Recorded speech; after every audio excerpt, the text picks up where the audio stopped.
Hello.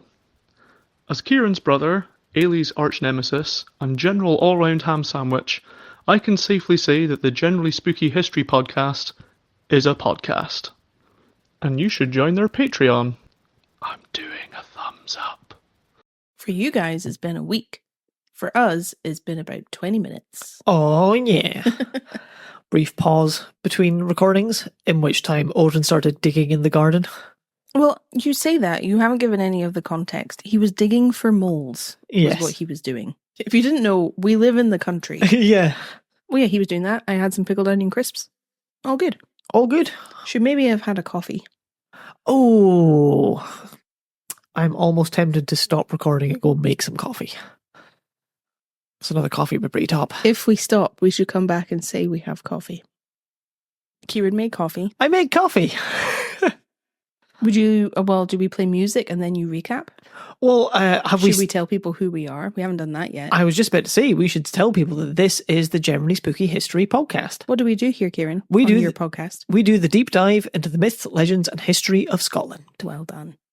Bravo. Thank you. 10 out of 10. Thank you. I got tongue-tied in the last episode.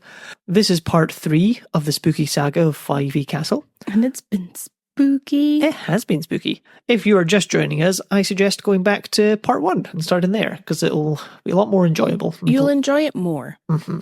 Live your life, but you'll get more out of it. Yeah. Because I've hinted at things we're going to be talking about in this episode, in the first 2 parts. And we'll probably reference back to the other episodes in this part. So go listen to him. Have a good time. Yeah, it's going to be fun. Are you about to say something? Oh, when will we play the music? I was thinking we could play it right now.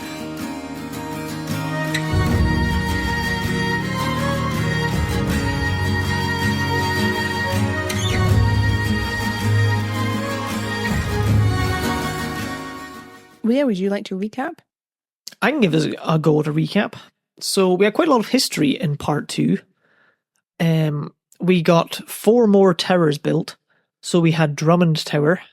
Nope. Did we not have Drummond Tower? Nope. I was sure. Nope. Oh well. I assure you. That was my keystone. I was going to build off my point from there. You're getting confused with something else that was Drummond related to the building. But there was no Drummond Tower. Oh. Well, shit. Well, we had 3 more towers built by 3 more families. We had various. I'm really I'm lost now. I've thrown myself for a loop. Well, we finished off with the Seatons. That was the last family to had it. No. No? Oh. Do you want me to recap? Yes, please. I'm getting very confused. We started with the Meldrums last week, who built Meldrum Tower. Yes. We talked about the Cursed Chamber. Meldrums lost Fyvie. That was when the Seatons bought it. Yes. So we talked about the Seatons. We talked about Lilius Drummond. Mm-hmm. Lilius Drummond. Lilius Drummond carved into the windowsill of the Drummond room. Yep. We chatted about her. Mm-hmm. We talked about a different legend of Fyvie, a different woman of Dunfermline. The Gordons got Fyvie. Yes. And we left things with General William, who had died after just marrying one of the servants of Fyvie Castle, who he had had a son with, called William. Yes. We were referring to him as young William. Yes. And it was General William who had a peek into the cursed room. He did indeed. And his wife went blind. She did indeed. And I just clarified at the very end that because General William did get married to his wife, his son then became the rightful heir. Yes, which is where we're picking things up this week. There we go. I'm going to claim it's because I haven't listened to it back to edit it yet. That's why I can't remember it. That's what I'm going to claim. Yeah, but we just did it. Just did it. We did. Shall we move on? I believe so. Pack more knowledge into that brain. Yep. I mean, it's either full to the gills or absolutely empty, so we should try and get something in here regardless. So, General William died not long after he married Isabel Black, which made their son William legitimate. Yes. And he was 40 when his father died. So he was a grown man. Okay, yep. With me? Yes. he was made legitimate, but it wasn't smooth sailing for him, even though it should have been. I think he got a really raw deal, and it was because of prejudice against his mother. Oh, really? Mm-hmm. That's a shame. He should have inherited Fyvie, no strings attached, no conditions, because he was General William's son, and now he was legitimate. So he should have inherited in the normal fashion. Yeah, sounds fine. But he didn't. Oh. A bunch of Gordons, who were the family of General William, came together because they didn't want him to get Fyvie, because his mother had been a servant. Ugh. Christ. So General William's relatives all had this secret meeting without him and put together this agreement, this document that they presented to William. Oh no! Well, what did it say? Did it just say we don't respect you? Not as many words, but you're not wrong. It basically said, William, you can have Fyvie for as long as you live, but only if you promise to never marry. That's harsh. And when you die, we get to decide who Fyvie goes to, not you, so that it will, quote, revert uncontested to the lawful channel, unquote. What? That is, that's bitchiness incarnate. This is bullshit, is what it is. Oh, so did General Seaton, no, did General William have any other kids? Nope. So there shouldn't have been any problem. Nope. They had some nerve because he was the legitimate heir. They had absolutely no business getting involved, but they felt emboldened enough because of who his mother had been that they could present this agreement to him and get their way. It's a very slippery slope to using the phrase proper breeding at this point. It's ridiculous. Ridiculous. But what's more ridiculous to me is that William agreed to their terms. What? Yeah. He didn't take it to the king or try and contest it? There was nothing to contest. They had absolutely no basis for what they were trying to do. So it wouldn't have gone that far. I think he would have taken it to a court and they would have gone, well, obviously. Well, that's just a damn shame. That's what that is. It's even sadder because it seems like the reason he never married is because he was in love with a woman that he wasn't allowed to be with. Oh, no. He had gone to a noble lady's parents to ask if he could marry their daughter, apparently. Mm-hmm. And the mother told him, quote, I would be proud to have the son of General Gordon as my son-in-law, but I'll have nothing to do with the son of Bell Black. Oh, for fuck's sake. Mm-hmm. So his proposal was refused and he never got to marry the woman he loved. And William never married at all. He kept his word. Oh, well, my bullshitometer is off the charts. The agreement could never have been enforced legally, I saw. The Gordons had absolutely no leg to stand on. It makes me sad because this didn't have to be this way. He didn't have to listen to them. And even if he had agreed at one time, he didn't have to keep it. But he did. He never married. That's a damn shame. Especially if you couple it in with, maybe it was just he resigned to that fate because he couldn't marry the women he wanted to. Yeah, it's sad. It's really sad. Mm-hmm. He was pretty academic in his pursuits. That seems to be what he enjoyed. He had an observatory built. Oh. But I'm not sure if this was at Fyvie or Mary Coulter, which was the estate that his father bought, if you remember. He was so well known for his passion for science that locals whispered that he might be in league with the devil or with the fairies. Holy shit. Because he was a really smart guy and I don't want to say he was obsessed because I don't think it was a bad thing. It wasn't a negative. He was just really interested in science, especially astronomy. And the surrounding area didn't really understand it. Didn't understand him. Fascinating. Right? So cool. Built an observatory. Oh, I would build an observatory. Yeah, I know you would. I would totally do that if we had an estate. I mean, we don't have an estate, and at the minute I'm trying to talk Kieran down from buying a shepherd's hut or a barbecue hut that we cannot afford. Oh, it'd be so cool though. We should start a new tier of the Patreon that's £200 a month, and it's just called Kieran's Barbecue Hut. We'll have it open for a year. Crowdfund me. What will you gain? Nothing, but I'll be happy. And if I'm happy, the podcast is happy. Yeah, that's it. If you join, if you're a member, you'll get nothing. But Kieran will get a barbecue hut and he'll be very happy about it. And that's pretty damn sweet. Now, I'm not sure if it was William, with his interest in science, who acquired the artifact. Mm-hmm. that I'm about to tell you about. But the artifact's creation happened during William's time as Laird of Fyvie. Okay. So this seems like the perfect time to get spooky again. We're only 12 minutes in this time. Oh my god. We're about to talk about murder, folks. So if that's not your jam, you're going to have to skip ahead a fair bit. Oh, if that's not your jam, I feel this isn't the podcast for you. Well, we don't talk about it all the time. This isn't a true crime podcast. No. It's not the sole focus. I just feel like people be getting murdered a lot. It comes up a lot, historically. But yeah, we're about to get into some murder. But I appreciate if that's not your thing. Because it's a little gory. Yeah, okay. If you go to visit Fyvie today, which you can because it's owned by the National Trust, there are plenty of beautiful things to see. Lots of paintings by famous people, beautiful antique furniture. The castle itself is stunning in its chateau guise, I guess. Fyvie also has a lovely library. Ooh. Which I feel every castle should. When on earth would you have a castle if you don't have a library? Yeah, I'm definitely like, people think castles, they think dungeons. No. Castles. Castle library. That's the jam. You have to. But Fyvie, it's not just books that are kept in this library. Okay. Fyvie Castle's library is home to a death mask. Oh no. Always creepy. And it's the death mask of an executed murderer. Ooh, double creepy. That's in the library. Just on display. Very like everyday object. It's just on top of a bookshelf or like bookcase. Ooh. On display. You're sitting reading the book and there's a death mask staring at you. It's not the restful vibe I would want in my library. No. So I'm going to tell you about the man that this death mask was taken from.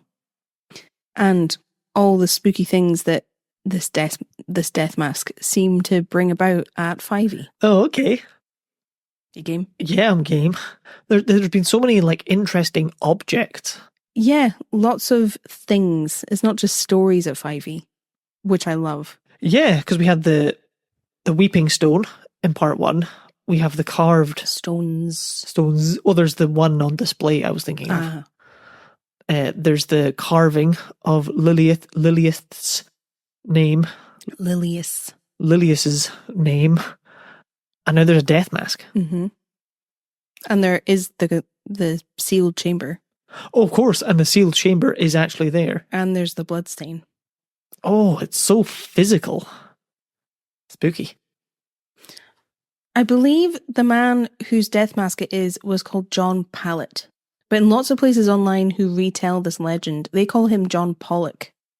But I found like original documents from the time and like newspaper reports of the trial and things. They all call him John Pallet. So I'm going to stick with that.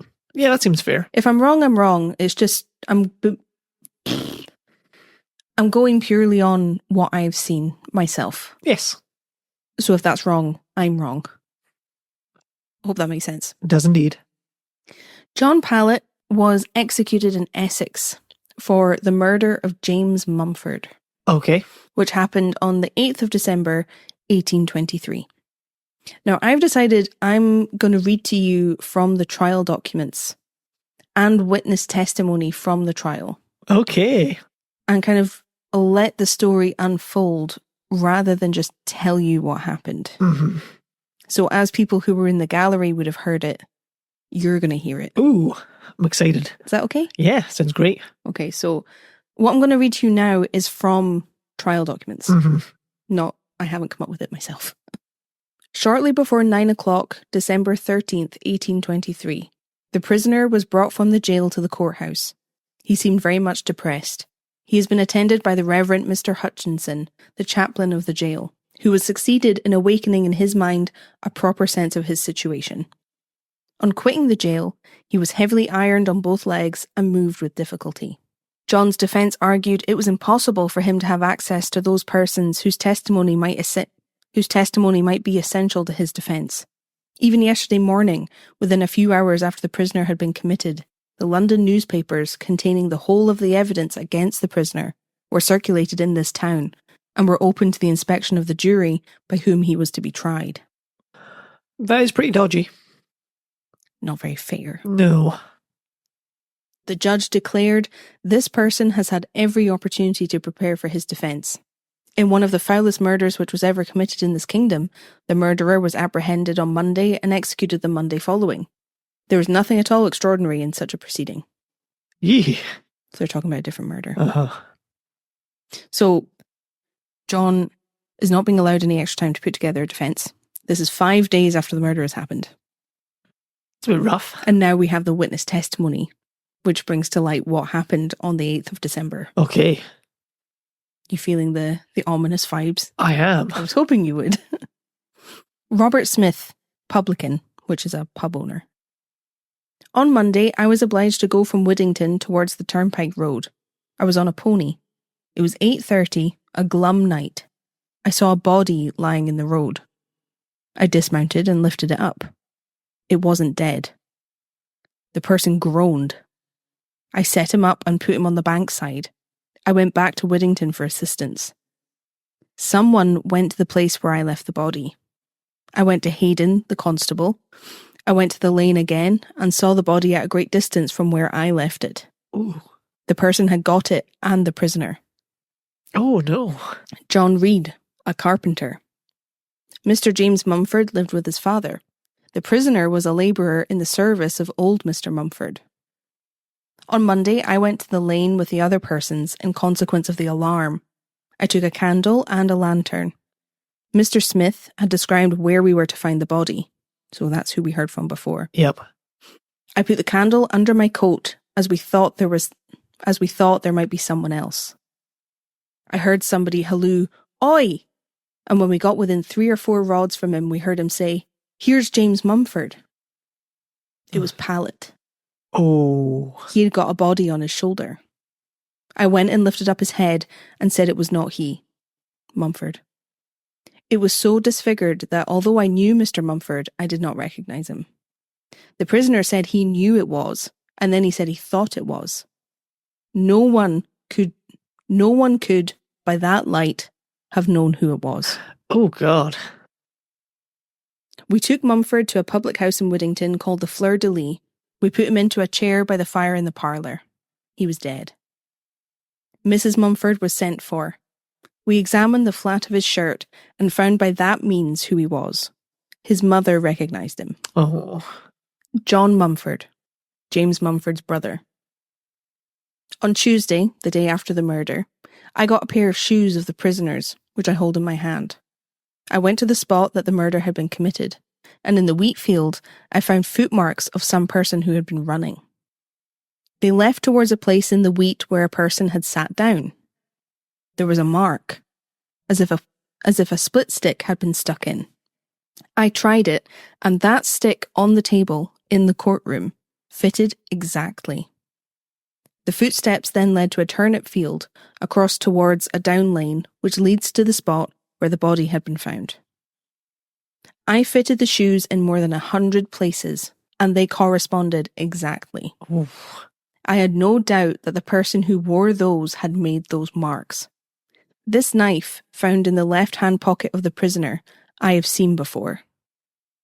The thick end of the stick that was found was split, as if by the repetition of blows upon some hard substance, and also covered with blood. I know this knife. I gave the handle to my brother about 6 weeks before the murder. I have no doubt about it. Oh, no. John Cock, a weaver. This isn't funny. In November last, I saw the prisoner and 3 others at the Queen's Head at Saffron Walden. The prisoner had some beer drinking. He said, "Little Jem Mumford, a rascal. If I had him here, I'd smash him, but I'll be cursed if I won't be his match." What does that mean? He wants to beat him. Ew. Susan Reed, she knew John Pallet. About a fortnight or 3 weeks ago, I heard the prisoner say, "I shouldn't mind hacking Jem Mumford's whistle." I understood by that he would cut the deceased's throat. Ooh. So that's kind of an abridged version of John Pallet's trial. Mm-hmm. Any questions? Ooh, questions. Well, one, I want to hello people more. Hello. Hello, oi, over here. Not really a question, just a statement. But it's fairly damning.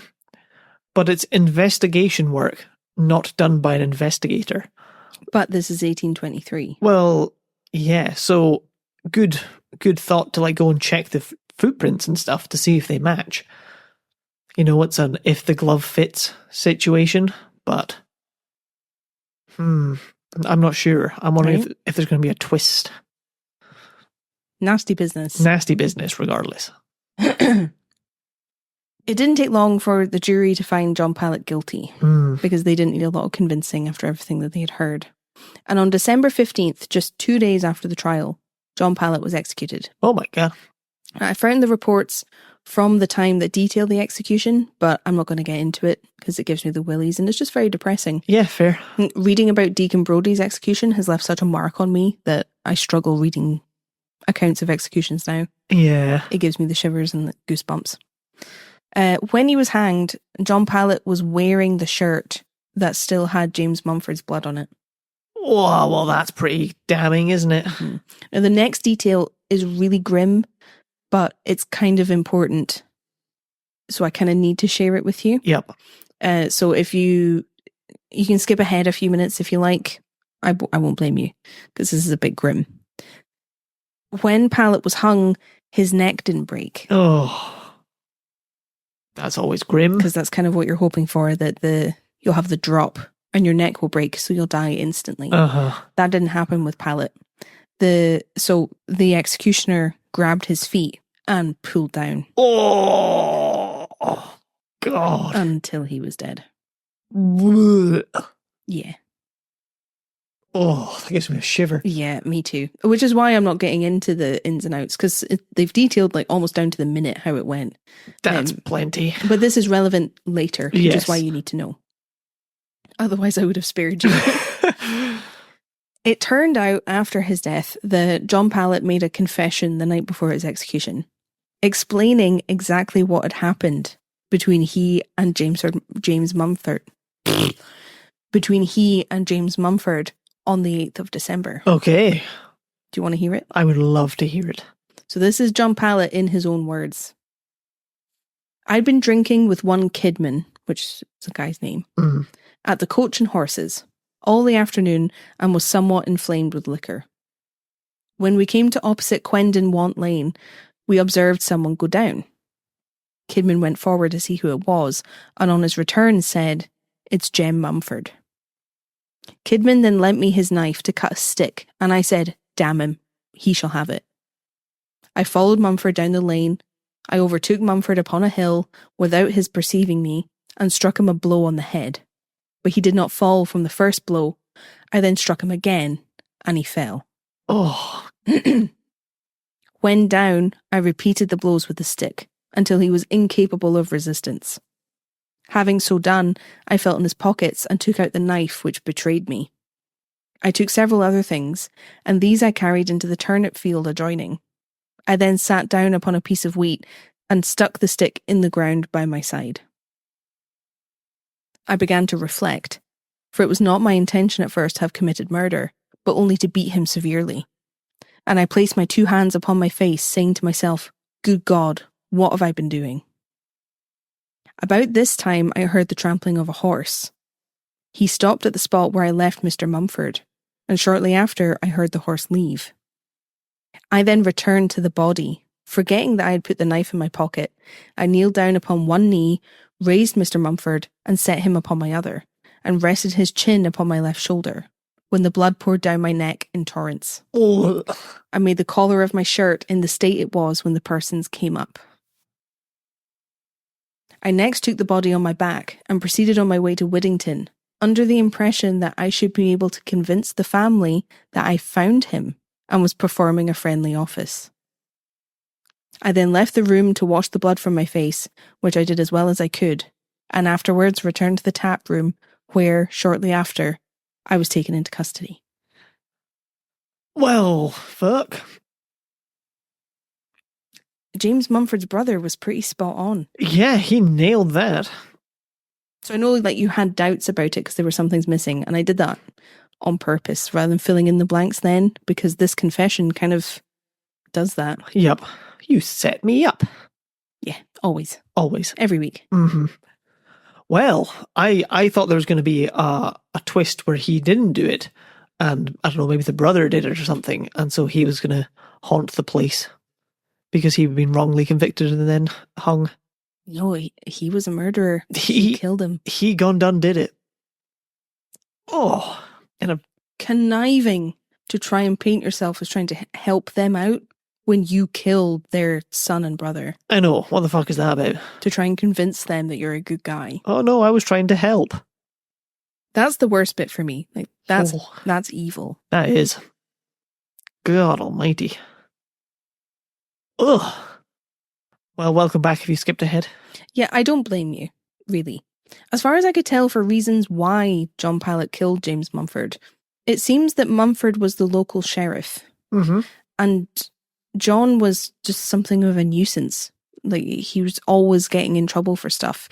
James had fined him for being drunk in the past, which lines up with him being drunk and murdering James Mumford. Yep.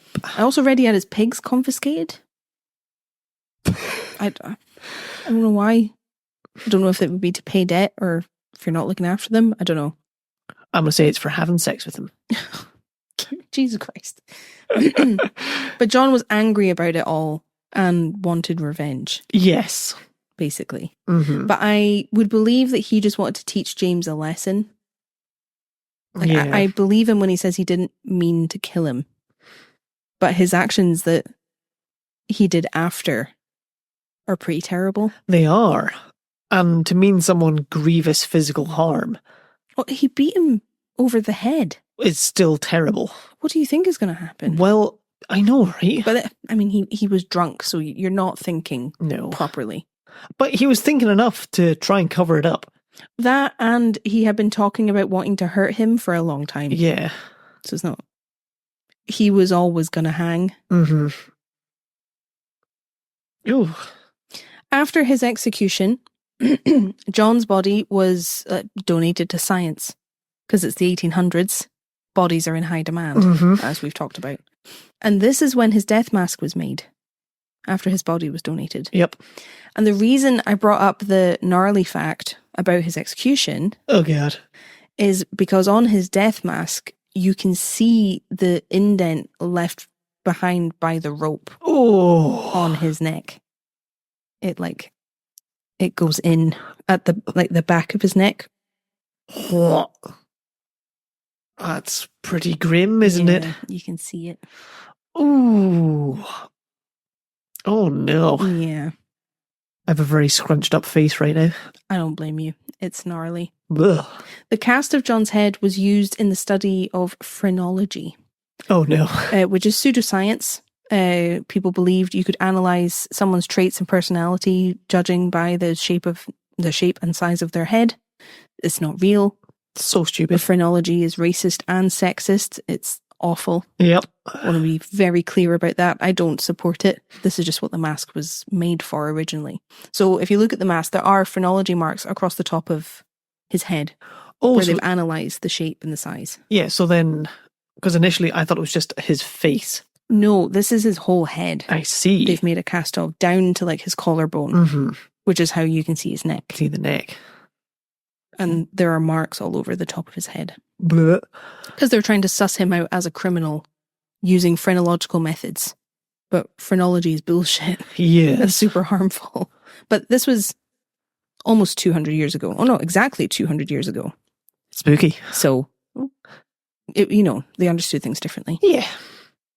Now, we're jumping a little further ahead than the 1800s here, but the death mask is kept in the library. Like I said. Lovely. It's a fun little conversation starter, isn't it? There's photos of it online if you can't make it to Fyvie. But people have noticed some really strange goings on in the library since it's been placed there. Interesting.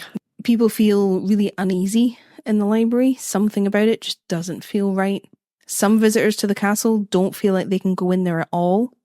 Like something's keeping them out, and they don't even know the death mask is in there. Oh, that's more interesting. Because they don't go in. I was about to say, because both of those things could be explained just by there being a death mask of a murderer Yes. who was violently hung. But what I think is interesting is I had to search quite deeply for the information about why John Pallet was executed. Oh, yeah. It might be different at the castle because I haven't been, but certainly beforehand, if you look on like the National Trust stuff about it, it doesn't have a lot of information. So you wouldn't know the ins and outs of it. Yeah. Even if you looked into it beforehand. Oh.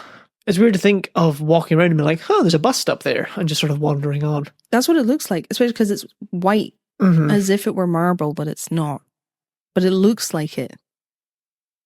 And it being the whole head would just make it look very bust-like. Yeah, it is. It's just the head and neck. There's no shoulder, as far as I remember. So it doesn't look quite like a bust. Yeah. But enough that you might not look twice at it. It's very strange. Other people have been overtaken with the feeling like they're going to be sick as well when they're in that room. Which you probably would be, because I've given you all the details of the story. But I would be for different reasons. And you would see that little indent in the back of his neck and go... Bleh. Yeah, give me the book. Yeah. What? Remember I said earlier we'd be coming back to the legend of the Green Lady? I do. Last episode. Back in part 2, yes. On a ghost hunt of Fyvie, a medium claimed to make contact with the Green Lady, although no identity was given for who she might be, because we only suspect she might be Lilias Drummond.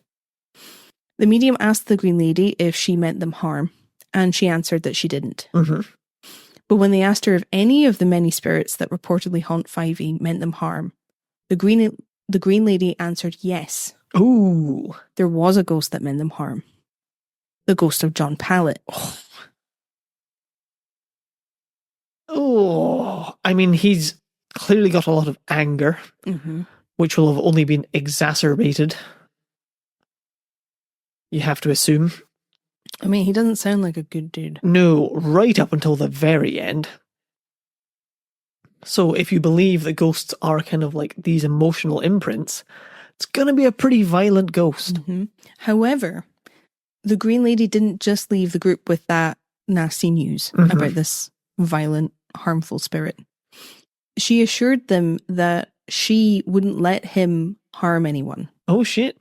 Which I really love, because she's just got it handled. Like, she's in charge. And this encounter and what she said in this contact, this seance, is why the Green Lady now has the reputation of being Fyvie's ghost in charge. Oh, nice. She keeps the others in line, and she stops the spirit of John Pallet from hurting anyone. Wow.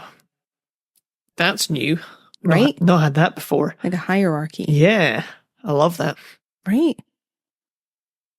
And the Green Lady's thought to be Lilias. Possibly, but we don't know. Yeah, we haven't asked her. Well, there's also that legend of the woman in the murder room. Oh, yeah. So people wonder if she's the Green Lady, but we don't know who she is. I'll tell you more about ghosts and things later. We are going to come back to it. But I wanted to tell you about John Pallet and the death mask now, because this is where it falls in the timeline. Sounds good to me. So this was all in William's timeline at Fyvie. Oh, yeah. I forgot why we were here. William, who was illegitimate and then legitimate, but never married. That William. In his castle, alone. He spent a lot of the money his father left him looking after and repairing Fyvie. Oh, that's nice. And the estate. He invested heavily in caring for it. And I think it was in Sue Colburn's book about Fyvie, where I read he viewed himself kind of as a temporary caretaker. Oh. Like a placeholder laird until the next one came along.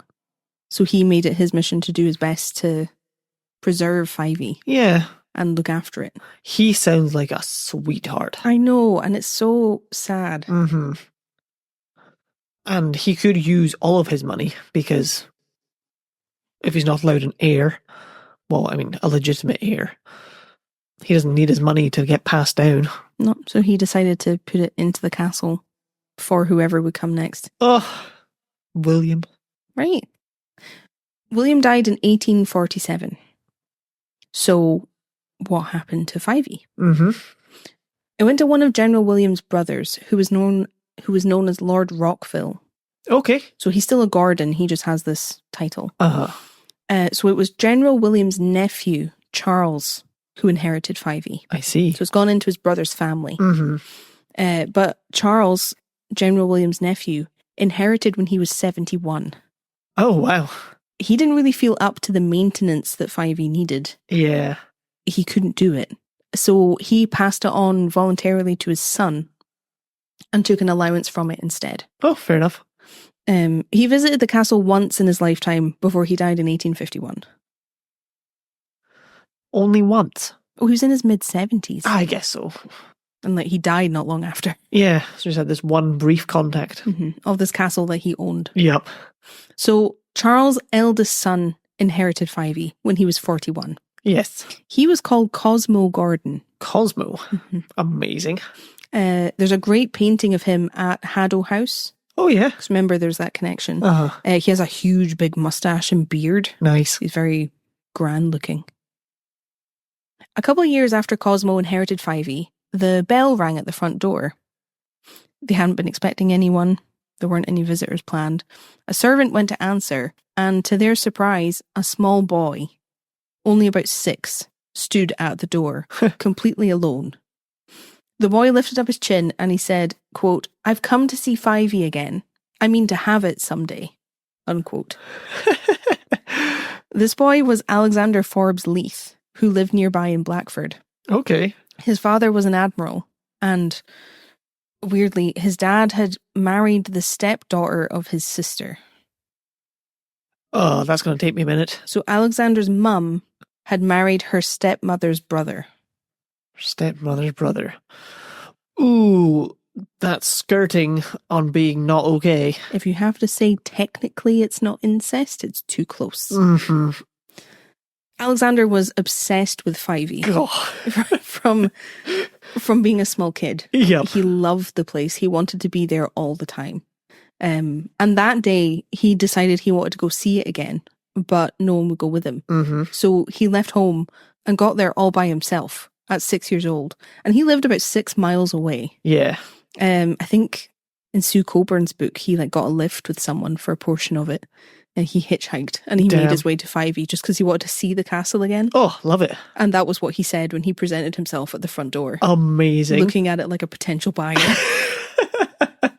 Can I get the schematic? What's the acreage? How many bathrooms? How many playrooms? What's the toy situation like? So he was seeing it again? Yeah, so because his family were neighbours of the castle. They lived close by. So I think the two families got on reasonably well. Yeah, been over for a dinner party or whatever. They visited and he was just completely entranced by the castle. Fantastic. So he just took himself. Yeah. Which I thought was hysterical. That is hysterical. It was just a couple of years after this, Alexander's father died and his mother moved to Berlin in Germany. Oh, wow. For some reason, she took his siblings over with her and Alexander had to travel to Berlin alone. In Sue Coburn's book, she says, Alexander was sent out to join her and travelled alone, labelled with the address. I love the idea that he just had it sewn into the front of his shirt. Oh yeah, not just a little label. Yeah. Or not even just with a piece of paper with the address, just full on embroidered. Yeah. Do we know how old he was? He maybe about 10. Damn. 10 or 11. It was a couple of years after he turned up at Fyvie that day. Yeah. I mean, if he made his way to Fyvie, maybe he didn't want to come. He's like, I'll find my own way there. Maybe. But anyway, back to the Gordons at Fyvie. Yes. We're going to get into some good spooks now. Oh, okay. The Gordons owned Fyvie until 1889. Okay. Because they weren't the last family to have Fyvie. We still have another tower to build. Yes, we do. In the time that they had the castle, the Gordons experienced some really strange things. Mm-hmm. Both Cosmo and his younger brother, Captain Alexander Gordon, encountered many of the spectres that haunt the halls of Fyvie. Okay. Although they did figure out that a lot of the moaning and groaning that their guests reported to them actually came from the plumbing between the Gordon and the Meldrum towers. Interesting. They went outside and listened to it, and there was something about the way that they were built. It was either something to do with the pressure or the temperature. Made them moan and groan, the pipes. That's interesting. So they debunked stuff too. Nice bit of debunking. I like that. But there were plenty of things that they couldn't debunk. Either Cosmo or Captain Alexander being shaken out of their bed, for one, by something that they couldn't see. Yep. It's a very Pool House. Very pool house. It was during the Gordon time at Fyvie that a woman heard sighing and footsteps while she was staying in the murder room. Mm-hmm. And she had her candle blown out on her while she was on the big staircase leading up to the murder room. Oh. Because she'd gone out to try and see who was outside. Uh-huh. Gross. It's just, I just have The Conjuring in my head. I think it's in The Conjuring that they have the clap. Yep. Yeah, there's the person in the cupboard and their light goes out and then these hands appear out the shadows for like a... Yeah. I think that's why I'm imagining The Conjuring. It's a very spooky part of the film. Very interesting place in real life. The farmhouse that it's based on. Oh, yeah? Yeah. Oh, maybe have a wee chat about that in the blether. We could do that. Yeah, regardless for the reason that your candle gets blown out, it's obviously worse if you think it's a ghost, but you can't just relight it again. And you're just going to be standing there in the dark, waiting for your eyes to adjust so you can get to wherever you're going. With the knowledge that someone blew it out on purpose. I mean, even if that didn't happen, that's what you're thinking. Well, yeah, very much so. As you just stand in the dark. Yeah, on a staircase going, don't fall down the stairs. Mm-hmm. This is the big, like, turnpike staircase, by the way, the spiral one. That's where I assumed we were, I think, Okay, for good. dramatic effect. I couldn't remember if I'd said. Seaton very staircase. crazy. Yeah. I think it is. I'm hoping I haven't mislabeled that. I'm sure it's the Seaton Tower that's in the middle. I'm not sure if it was Captain Alexander or not. So that's Cosmo's younger brother. Mm-hmm. Or a different Alexander. A young Alexander and his friend once went round the whole castle, hanging towels out of each window. Oh. Remember we talked about that at Glams as well? Mm-hmm. Similar thing. And they noticed that there were 2 windows without towels that they couldn't explain. Okay. There were 5 in total that didn't have towels. 3 of them they were able to explain why they couldn't reach them anymore. Oh, yeah. They understood. But 2 had no reason. Oh, so weird. So they discovered some sort of secret room, secret chamber that no one had any explanation for. And that also had a window. Mm-hmm. 2 windows. 2 windows? Oh, I assume 2 rooms. Yeah. Oh, well, maybe. Oh, 1 room, 2 rooms. There's something mysterious going on here. Right? The Gordons seem to have a particularly strong connection to the Green Lady. Okay. Who I've told you about in the past. Oh no, just the past episode. There was even the belief that only members of the Gordon family could see the Green Lady. Wow. That's unusual. Where are we? Remember I said some people who have seen her thought she was a real person. Yeah. And then it skirted round her. That was a Gordon who had that experience. Oh, shit. A little bit of familial second sight or something? Or like family spirit, family guardian. Oh, yes. Family omen. Mm-hmm. We've talked about them before. Yep. And we're going to talk about it again in an upcoming episode. Yes. Sue Coburn tells a story about the Green Lady and the Gordons that I'll read to you now, as she wrote it. Mm-hmm. I want to hear what you think. A wife of one of the deputy sheriffs of Aberdeen came to stay at the castle and brought with her a maid called Thompson. Mm-hmm. This maid innocently reported that she had seen a lady in a lovely green dress going up the principal staircase at night. Yep. When this was repeated at the breakfast table, everyone present disclaimed being the owner of a green dress, till somebody tactlessly remarked that it must have been the Green Lady of Fyvie, but that she never appeared except to a Gordon. Oh, yeah. The lady from Aberdeen looked startled and replied that, though she always called her maid Thompson, whoever she might be, her current maid's real name was Gordon. Oh, shit. That's pretty spooky. So, first of all, this woman isn't very nice, because she just calls all of her servants Thompson. Regardless of what their name actually is. Yeah, that's unfathomably terrible. First of all.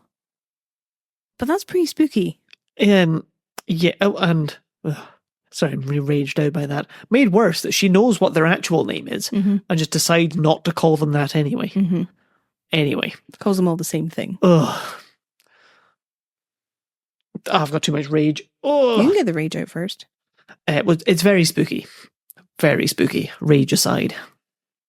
Have that extra level of connection. Yeah, they didn't know she was a Gordon. She told them about this thing and then came out after the fact. Oh, maybe she is only seen by the Gordons. Right.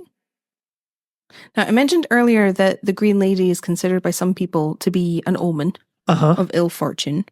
If you see her, bad things are coming. Well, the second half of that belief, that story, is that only Gordons see the Green Lady. Yep. And when they do, it means that the Laird is going to die. Oh, that's often the case. Mm-hmm. That's often what these omens are thought to mean. Mm-hmm. Okay. Captain Alexander, Cosmo's younger brother, saw the Green Lady himself. Oh, when Cosmo was on his deathbed. that's creepy. I think in 1879. Uh-huh. And apparently the super spooky thing that we've talked about happened to Captain Alexander when he saw the Green Lady, because he saw her in the middle of the day. Oh, that's even worse. We've talked about that at length, about how it would be even creepier to see something like that in the daytime. Yes, it would. Happened to him. Oh, no. He said that she stood before him in one of the hallways of the castle when he was going about his business, completely blocking his path. He said that she was glowing, like I described last episode. But she didn't say anything. She didn't try to attack him or anything like that. She curtsied to him. Like you would do to the Laird. Mm-hmm. Alexander went to his wife and told her what he'd seen in a bit of a state. And he was really rattled because he knew what it meant without hesitation. The Green Lady curtsied to him, acknowledged him as Laird. So his brother was really going to die. Yeah. Which he did a few days later. Oh, no. And Captain Alexander inherited Fyvie because Cosmo never had any children. Oh, my God. Oh, that's pretty spooky. Isn't that creepy? Yeah.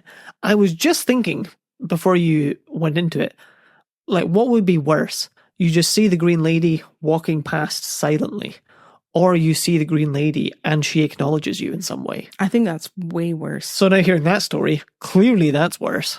Especially with that kind of acknowledgement of, like, you're next. Not even in a bad way. Just you're going to be the Laird. So, bad things are going to happen. So creepy. Spooky as fuck. A silent curtsy from a death omen ghost. When you're in the throes of, like, inner torture because your brother's on his deathbed. Well, Alexander was there. He was helping care for his brother. Yeah. Not good. No. I would like to pass on that experience. I'm fine. Well, good thing you're not in line to be a Laird of anything. Yes, I did ask for an estate for my 30th birthday, but it doesn't look like that's going to come to be. Well, I'm sorry. Captain Alexander was getting on in years by the time he inherited Fyvie. Because there wasn't that long between him and his brother. And although he was married, he'd never had any children either. So he didn't have an heir. Yes. One of his cousins was set to inherit after him. A dastardly fellow called Sir Maurice Duff Gordon. Maurice Duff Gordon. Mm-hmm. Can we refer to him as Dick Dastardly? If you like. I would love to. He was terrible with money. Well known for just pissing it up the wall. He was heavily in debt. And there was no doubt in Alexander's mind that if Fyvie passed to Dick Dastardly, he would fuck it all up. Yes, that seems likely. Which he didn't want because they cared about Fyvie a lot. Yeah. I'm also fairly certain Maurice, or Dick Dastardly, was related to a man called Cosmo Duff Gordon. Oh, yeah. Who came later, he's a descendant, who would be utterly dragged by the public for supposedly bribing a sailor on one of the lifeboats of the Titanic. Oh. To not go back and pick up more survivors. Oh, no. That's awful. Cosmo and his wife and her secretary, who was another woman, were on a lifeboat that could carry 40 people, but they only had 12 on board. And Cosmo slipped one of the sailors £5, apparently to not go back and pick up people in the water. Jeez. Oh. Now, Cosmo, later in the inquiry that happened afterwards, Cosmo couldn't, and this is a different Cosmo to who owned Fyvie, to be clear. Cosmo couldn't deny that he'd slipped the guy the cash because multiple people saw him do it. But his explanation that he gave for why he was slipping this guy this reasonable amount in 1912 was that it was money for the sailor to buy himself new clothes. It was a tip rather than a bribe. That seems unlikely. So side note, but I came across that in my research and just went, oh, Jesus Christ. God, what an awful human being. Yeah. Oh, actually, it'd be really cramped and like, ugh, if there were other people on here. Let's just leave them. I'm giving him the benefit of the doubt that it wasn't just, it was fear of the lifeboat being swarmed and then ultimately sinking. Well, not that it's a reasonable fear, but fear isn't reasonable. Fear is never reasonable. That's what I have in my head. Yeah. That he's got it in his head that it's going to be this scrum. Uh-huh. And then the lifeboat's going to sink. But I'm not accepting what he did. Nope. To be clear, it's just... I'm with you. I think that's where his brain went. Yeah. So he was related to Dick Dastardly. Yes. But he came after him. Just a little side note. Does that make sense? Oh, absolutely. Okay, good. And it's our second Titanic right? story. It's part of the reason I brought it up, actually, because we've talked quite a lot about the Titanic this season. Mm-hmm. More in episode 1 of season 6, Pool House. Yes, if you haven't listened, highly recommend. Mm-hmm. Kieran saw a ghost and he's still in denial. I didn't see a ghost. I mean, Kieran saw a ghost. Soon you'll be able to buy the t-shirt. We're working on it. Back to Maurice, aka Dick Dastardly. Mm-hmm. Captain Alexander doesn't want him to get anything. Yes, for sensible reasons. Mm-hmm. He doesn't want it squandered. He doesn't want it wasted or ruined. Mm-hmm. So Captain Alexander starts taking steps to make sure someone else inherits instead of Dick Dastardly. Yeah, love it. He got his paperwork in order. He made all the arrangements. He was sorting it out. He travelled to Aberdeen so that the papers could be signed at the bank to make everything official in the presence of witnesses. But Captain Alexander died on the steps of the bank. Oh no! Before he went inside. Oh, that's tragic. So he never signed the papers. Oh, that is unreal. If you weren't telling me right now, I wouldn't believe you. You know? If he died 10 minutes later, that's in Sue Colburn's book, she uses that phrase. If he died 10 minutes later, what follows at Fyvie would have been very different. Oh, I mean, that suggests what follows at Fyvie is not very good. I mean, it's okay. It's aight. It's aight. Yeah, he died on the steps of the bank before he made it inside. Oh, God. So Maurice, aka Dick Dastardly, inherited Fyvie because they were never signed. Even though they're on his paper and he had his appointment, they knew what he wanted to do because they didn't have his signature. It wasn't legal. It wasn't legal. Well, hopefully the responsibility turns him around. It doesn't. Nah, I didn't think so. I saw, when I was doing my research into Maurice, there's not much about him, but I came across documents that seemed to suggest Dick Dastardly had previously tried to sue Charles Gordon, who was Cosmo and Captain Alexander's father. Uh-huh. Since there was some sort of money or property or something that he felt he was due from him. All right. There was some kind of problem. There was some sort of legal battle between them that I couldn't decipher all the details of. So he'd been on the fringes for a little while and had been at them for a long time. Yes. You can't trust a man who's deep in debt and a gambler, though, can you? Who will then sue his family. Yeah. It's not good. Yeah, Maurice... Dick Dastardly, I apologise. It's because he's Maurice in my script. I wasn't anticipating the nickname. He was not a good keeper of the castle. And he really didn't have it very long. I don't think that's entirely surprising. No. But he did something in the very, very short time he was at Fyvie that no laird of Fyvie should do. What did he do? He went into the cursed chamber. Oh, dude. Come on now. I told you it was going to come back. He's a gambler and a foolhardy rapscallion. Mm-hmm. And he had a wife. So he's gone in there even though he has a wife. Ah, man. Who could go blind. Yep. He went in 1885. Okay.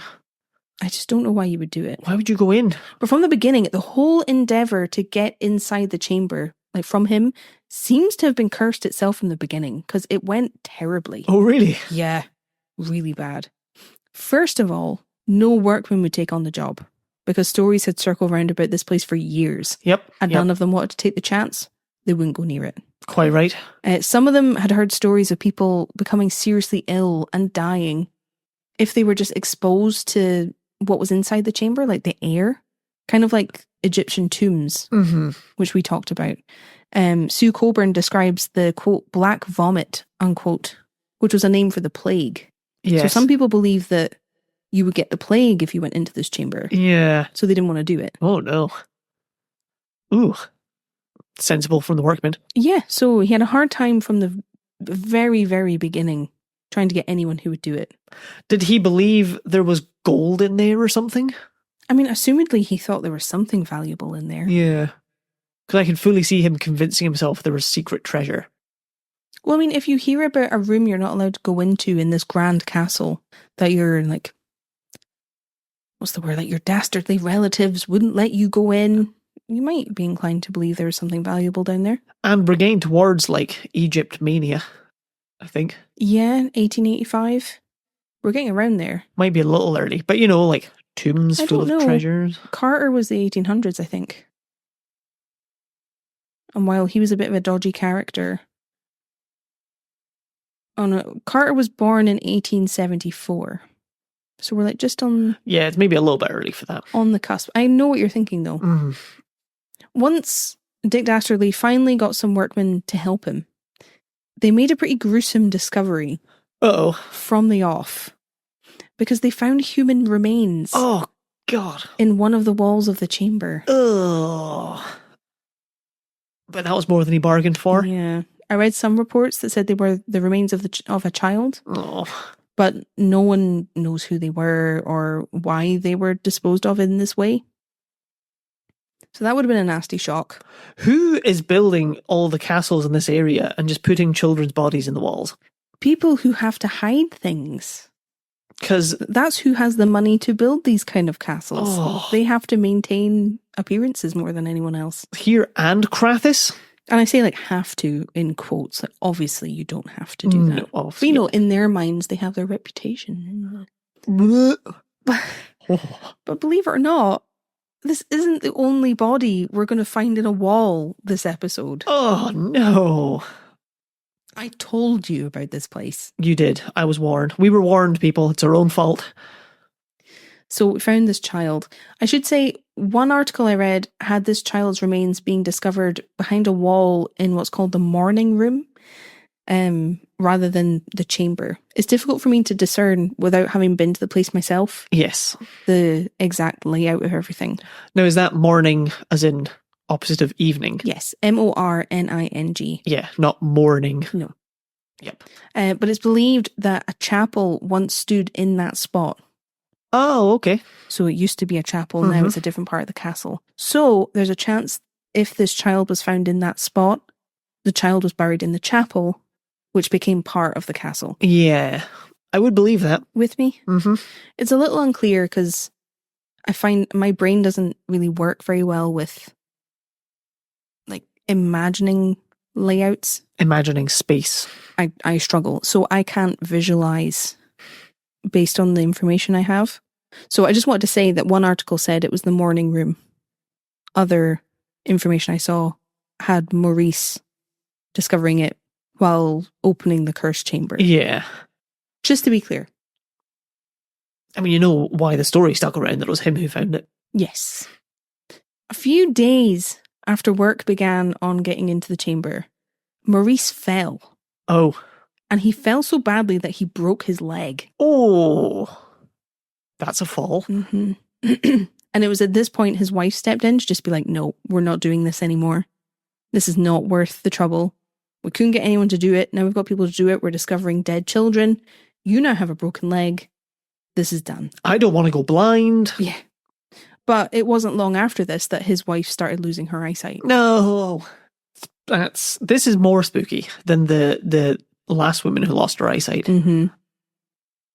But she's pissed. I'd be pissed. I'd be so pissed at you if you knew there was a curse that affected me in some way and you messed with it anyway. Be valid. Listen to episode 8 for more on that one.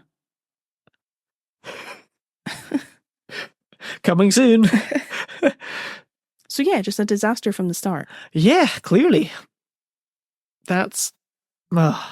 So he seems the type to keep going anyway. Well, no, this happened in 1885. Mm-hmm. Fyvie was up for sale in 1889. Okay. Remember, I said the Gordons had it until 1889. Of course you did, didn't you? So he really did stop. He did stop. Mm-hmm. And then his heart stopped. Oh yeah, he barely had the place, so he just wanted the cash. So he put it up for sale, and obviously the castle was snapped up. Yeah, because it's beautiful. Big, and you beautiful. have all the land and everything. Big beautiful castle. One cursed room. We've sealed it up. Don't worry. Second curse, but don't worry about that one. It seems to be dormant. Dormant. Castle was snapped up, purchased by none other than Alexander Forbes Leith. Alexander Forbes Leith. Oh, who was that again? That's someone really familiar. I think I'm thinking of Alexander Leith Hay. So that's from Leith Hall. Mm-hmm. But that's not Forbes. Forbes Leith? Forbes Hay. I've just confused. Forbes Leith. Forbes Leith. I just confused myself. Who was that again? Alexander Forbes Leith was the little boy who came to the door telling the servants that he was going to buy it one day. Oh, shit. Yes. Manifest your dreams, little guy. He came around years later, bought the place as soon as he found out it was for sale. Oh, you got me with that one. You made me forget about him. God damn. Mm-hmm. Isn't that wild? That is wild. Good effort. Mm-hmm. So, in the meantime, while all this had been happening with the Gordons, Alexander had gotten about. He was living his life. I told you he was shipped off to Berlin after his father's death with his family. He joined the Navy, like his father had done, and actually crewed a ship that pursued slaving ships and hunted them down and freed the people who were on there. Wow, interesting. Which is a refreshing change of pace. Yes. He wasn't perfect, I'm going to get there, but it's nice to hear about this kind of act for a change instead of being actively involved in slavery. That is a nice change, isn't it? You know, it's the bare minimum to protect these people, but it's nice to come across because you see it so rarely. Oh, it just does not come up. In 1870, he was fed up with the Navy. He just wasn't enjoying it. But he didn't have much choice because he needed an income and a profession. Mm-hmm. He was stationed on the HMS Zealous, which was moored, docked, just outside San Francisco. Oh, cool. At the time, for about 2 months. Wow. During their time there, lots of hotels and venues in San Francisco held events like balls and entertainment for the sailors because they were allowed to leave the ship and go ashore. Very nice. So they held things for them so that they would come and frequent their hotels and meet the locals and just have fun. Yeah, have fun and spend some money. Exactly. Alexander visited the Palace Hotel one night and fell head over heels in love with a woman called Louise January, who was there with her father and grandmother, and they were there from St. Louis. Very nice. So they met that night. He was smitten, completely in love with her. And they got married in 1871, the year after, in Paris, don't you know? Oh, how romantic. In January? No, I don't think so. No, that was just after the wedding night. Hey-o. Alexander left the Navy because he wasn't enjoying it, and he went on to become a steel magnate in America. That's not what I expected. He made a ridiculously vast fortune for himself. God damn. You can look into it. He started and saved steel companies, owned the whole thing. He had money. Ooh. And obviously there's a lot of problems with this because anyone who made a ridiculous amount of money in America in the 1800s, it kind of needs to be examined. Not even closely, because you don't have to look that close, do you? Chances are money's been made off the back of slave labour. Yeah. Or at the very least, ill-treated employees. So a lot of problems there. Yes. His wife Louise's family had come from Kentucky, and they all had these really large estates with plantation houses on them. I was just thinking that. When one of them burned down, quote, 4 pairs of iron circles attached to the walls, unquote, were discovered. Well, what does that mean? Shackles. Oh, I see. So it's pretty clear these were used for punishing slaves who were working for the family. Yeah. Ugh. So you need to look at it because that's how they were making their money. Absolutely. The January family owned land in Kentucky that would later host the Kentucky Derby. Oh. I'm sure that's more significant to other people than me. Mm-hmm. I believe it's quite a big deal. I mean, I've heard of it as a big famous thing. Yeah, they used to own that land. Mm-hmm. And during the Civil War, Louise's family were living in Missouri, where slaves were kept. Slavery was allowed. Although it was a, quote, hotly contested border state, unquote, All right. Mm-hmm. during the Civil War. And her brothers were heavily involved in the construction of the railroads, which also entailed a good deal of mistreatment of people to make a profit. So it's tricky. Yes. That's how he could afford a castle. Well, yes. And for Alexander's part, he also came from a very wealthy family because his family were the Leiths. His cousin owned Leith Hall. Oh, wow. So it's interesting that you made that connection without really meaning to. Yeah. That's incredible. And, well, because I just thought because his dad's an admiral. Well, yeah. Yeah. But no, he was part of the Leith family. Mm-hmm. There were members of Alexander's family on the Leith side that owned slaves directly and became extremely wealthy. We talked a bit about it in our Leith Hall episode. I think we did. If you're interested. But he was also related to Rear Admiral John Leith, who played a part in ending slavery in the Caribbean. Good on him. Worth bringing that up too. Uh-huh. But if you're interested in knowing more about this in particular, the National Trust have some really great articles as part of their Facing Our Past series. Oh. Where they look at the people who owned the properties that the National Trust now own Mm-hmm. and look at where their wealth came from and address some of the more problematic parts of their past.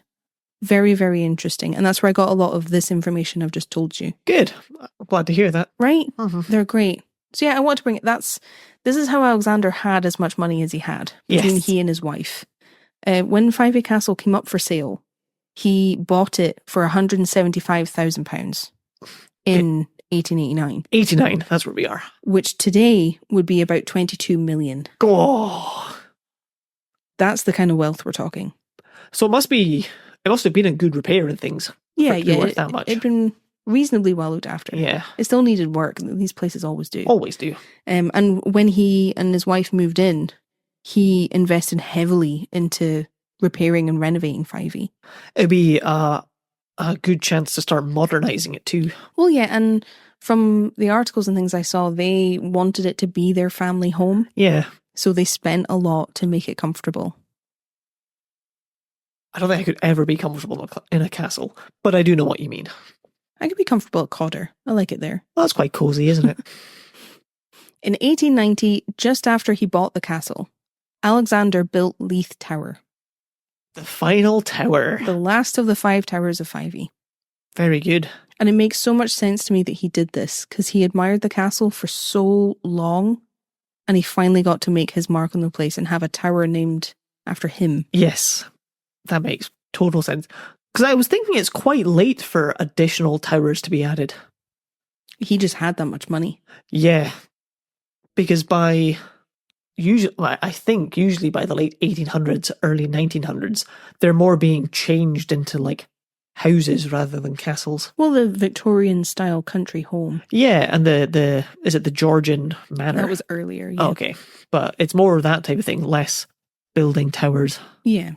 So, but if there's 4 other families have all built a tower, he would absolutely want to build one as well. Oh yeah, now it's his turn. Mm-hmm. And he finally got to buy it. Can you imagine the National Trust started adding towers to their castles? I can't imagine that. In 1906, Alexander and Louise played host to the King and Queen of Spain. God damn. The actual King and Queen of Spain. Woo. It was the furthest north that they had ever been. They'd never been north of London before. And the Queen danced some reels at the ceilidh that they held one of the nights. Fantastic. And that was the first time that she'd ever danced in public. Whoa. She had to ask her husband's permission because it's not something the Queen of Spain was allowed to do. Yeah. And she saw everyone having such a good time and wanted to join in. ceilidhs are that infectious. So it was the first time she'd ever danced in public. Fantastic. I love that. Alexander and Louise had 3 children together, a boy and 2 girls. Percy, their son, was killed during the Boer War. Okay. And their youngest daughter died while she was just a baby. So they had 1 daughter surviving. Uh-huh. So when Alexander died in 1925, Fyvie looked set to pass to their remaining daughter, who was called Ethel. Finally passing to a daughter. Yes. Ethel had married a man called Colonel Charles Rosdew Byrne. It's easy for you to say. And they also had 3 children together, 2 boys and a girl. But sadly, their eldest son was killed in action during World War I near Ypres, just like in our Krampus episode. Yeah. And he was only 22. Oh. Ethel never got a title because she was a woman. Ugh. Her father's title died with him because he was Lord... Moneybags? He should have been. Well, because he wasn't allowed the title Lord Fyvie because there was some concern that somewhere in the Gordon line they could claim to be the actual Lord Fyvie. I see. So he was some variation of it. He was like Lord Fyvie of Leith or something. It was more specific. But the title couldn't pass to Ethel. So the title died with him. Ugh. But she and her husband got the castle and the estate. Well, that's good. During World War I, Ethel ran Fyvie as a, quote, private hospital for the wounded, unquote. Which again is something we've talked about a lot this season. One of the men that had recovered there from his injuries came back at the end of the war to visit and seems to have had his own encounters with Fyvie's spooks. Oh, really? While he was there. According to Sue Colburn's book, he was a, quote, Canadian mining engineer, a hard-headed, shrewd materialist who had no belief in the supernatural and had a profound contempt for credulity, unquote. I mean, that's how I worry people describe me, I think. It's on your LinkedIn, isn't it? A crude materialist. Oofed. No, a shrewd materialist. Oh, a shrewd materialist. That's slightly better, but... The longer he stayed at Fyvie when he came back for his visit, the more withdrawn and spooked the man seemed to become. Interesting. He just wasn't himself after a couple of days. And he finally confessed the night before he was set to leave Fyvie Castle, earlier than he'd planned, that he was bolting. He finally confessed that he had barely slept the whole time he'd been there. Why so? Well, here's what he said. If anyone had told me before I came here that there were such things as ghosts or anything supernatural, I would have looked upon that man as an errant fool and declined to believe a word he said. Yet I can only tell you what's happened to me here. The first night, tired with my journey, I fell into a heavy sleep. I cannot say what time it was, but some hours later I awoke with a sudden start and a conviction that someone was in my room. The room lit up, but there was no one to be seen. And finding that I had, as I thought, left the electric light on, I got out of bed to turn it off. But, so doing, to my amazement, found that I had just turned it on. I extinguished it once more, but the light remained. Oh. The room was illuminated from some other cause, and as I watched, the light got gradually brighter.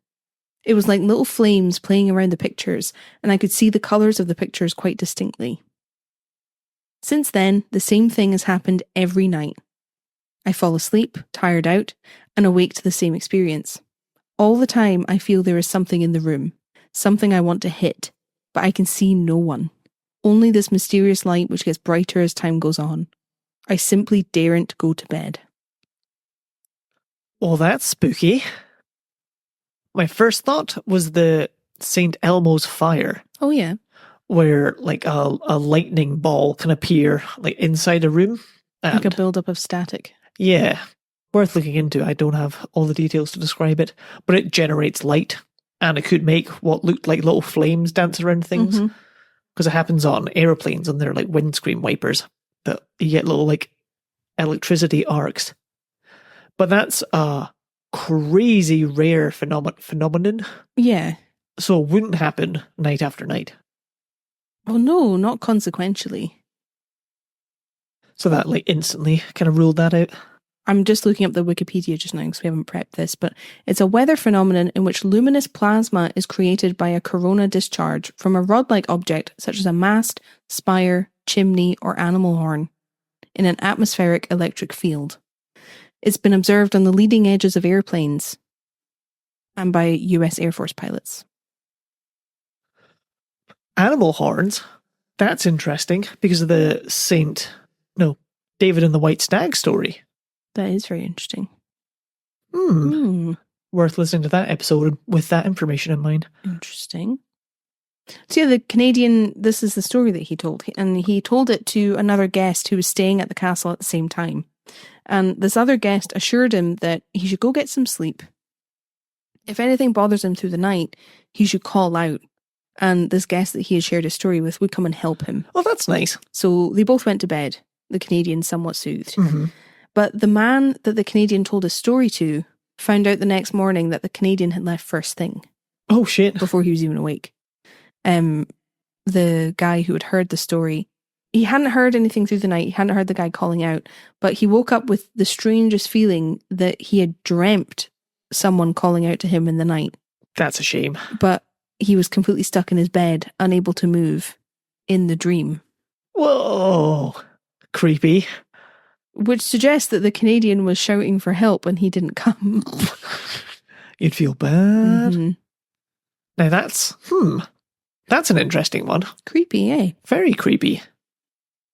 I take it this guy was sort of never heard from again. I don't think so. A name was never given for who he was. So it's difficult for me to tell. Yeah. Spooky, though. Mm-hmm. After the war, renovations were being done to the castle after its use as a hospital, just to get it back to looking more like a home than something, I don't want to say industrial, but a hospital. Yeah. Workers made a pretty grisly discovery. We were promised more bones in the walls. Behind one of the bedroom walls. Ugh. Because they were removing some lovely, lovely fungus that started sprouting all over the wall. And they found the remains of a woman there. Oh, like no. Skeletal, obviously not recent. Oh, God. Always women and children. Mm-hmm. There is a theory about who this woman might be. Really? Mm-hmm. It's just a theory. It's not a sure thing. They can't tell. But some people think that she was one of the ladies of Meldrum. Okay. So way, way back in Fyvie's history. And that she had been requested to be buried inside the structure of the castle. Oh. That's where she wanted to be. That would be nicer. Mm-hmm. They discovered this woman's remains in 1920.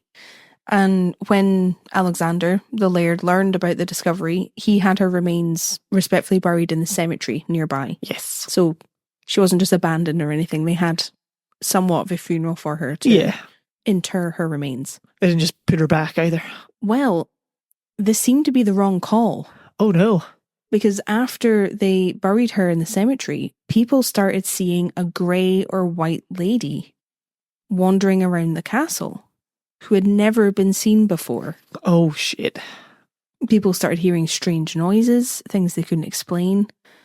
Eventually, people were seeing so many weird things and seeing this lady so often that they dug up her remains again and put her back behind the wall. Oh my God.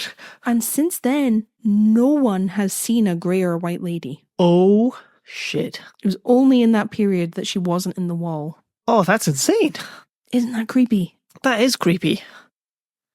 Ooh, when I imagine them having to redig her up, I'm suddenly imagining some sort of like Frankenstein era. Someone's holding up a torch as someone else is digging. Oh.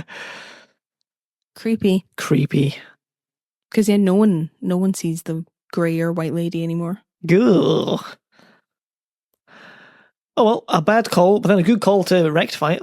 Well, I mean, I don't think it was a bad call. I think it was respectful. Yeah, when you have this story of somebody like that was their wishes. No, I meant I don't think they did a bad thing burying her in the cemetery. Oh.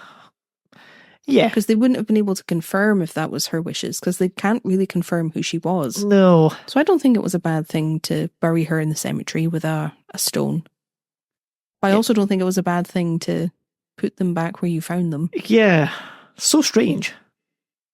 Very strange occurrence. Mm-hmm. Ooh. When Ethel and her husband died, so these are Alexander's children. Yep. Or daughter, and her husband.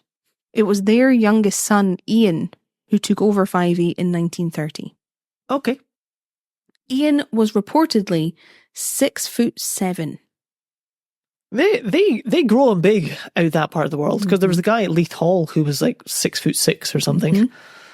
That's It's obviously something in the water out there. Something 6'7". Something entish in the plumbing.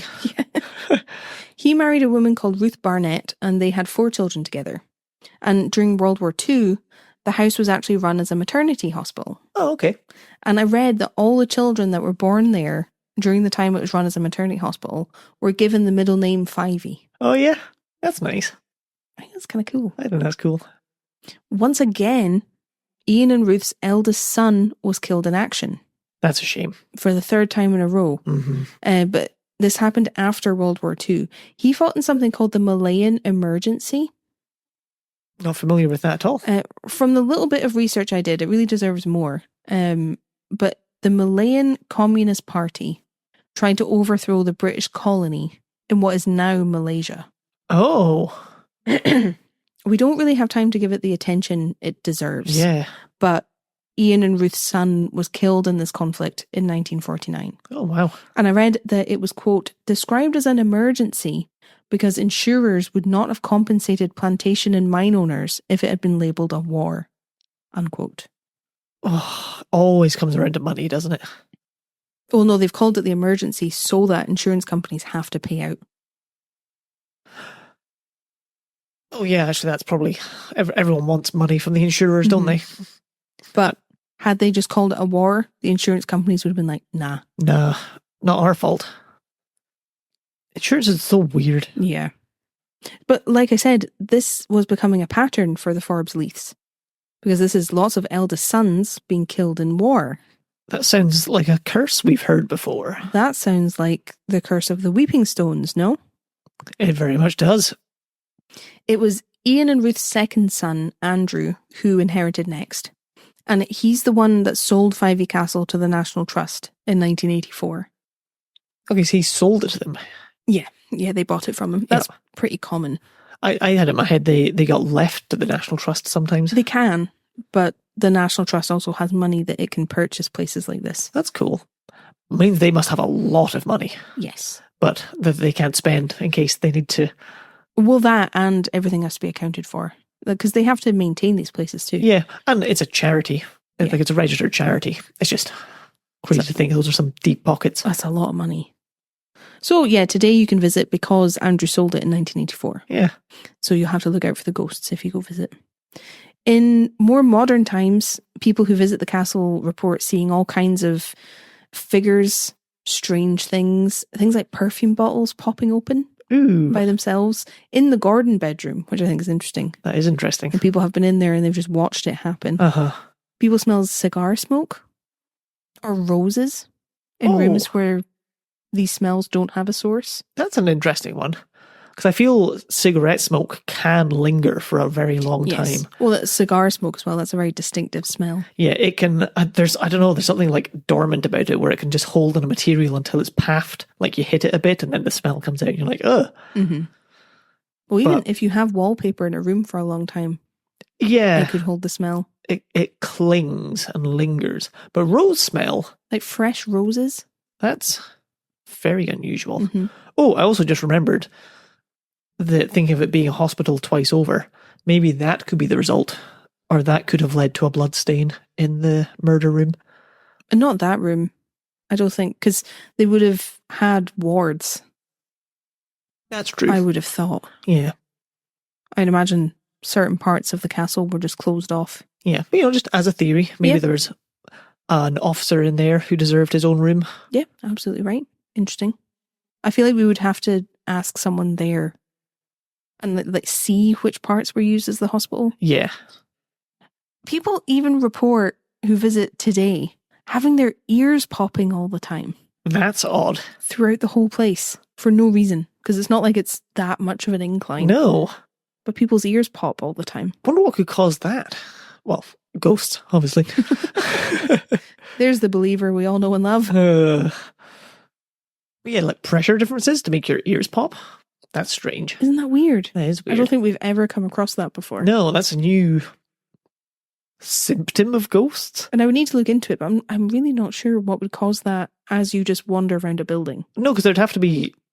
a room would have to be sealed to be kept at a different pressure. Weird. Oh yeah, you'd have to have some sort of a lock, airlock between places. Well, no, you would for Yeah. it to change. This is our like vacuum sealed room to keep it fresh. Isn't that strange? That is really strange.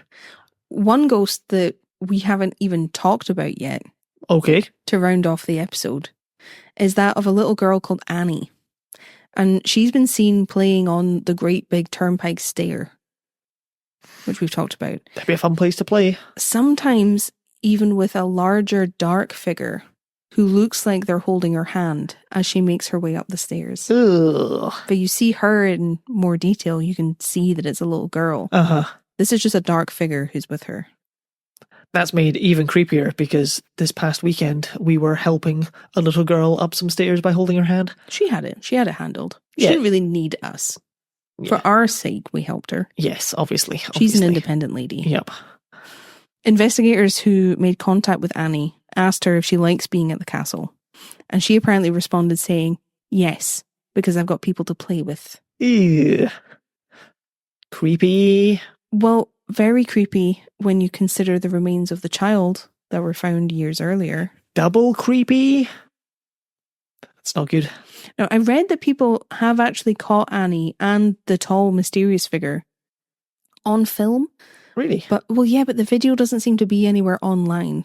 Ah, So if you're the one that took the footage, I would love to chat with you. I would love to get involved with that. But that is Fyvie Castle. That is a spooky place. You promised and you delivered. That is creepy. Might be the spookiest place we've ever talked about. I think so. For the sheer variety. Curses, ghosts, bones. It's the evidence for me. It's the stuff that's actually there. Even if like the stories attached aren't necessarily true, the fact that they're there is creepy. Yeah, very creepy. I said it, was it earlier this episode or last episode, that I love the physicality of it. All these physical connections to these ghost stories Right? definitely amps up the like oogliness of it. And don't worry, that's a technical ghost hunting term, oogliness. Kieran would know. He's seen a ghost.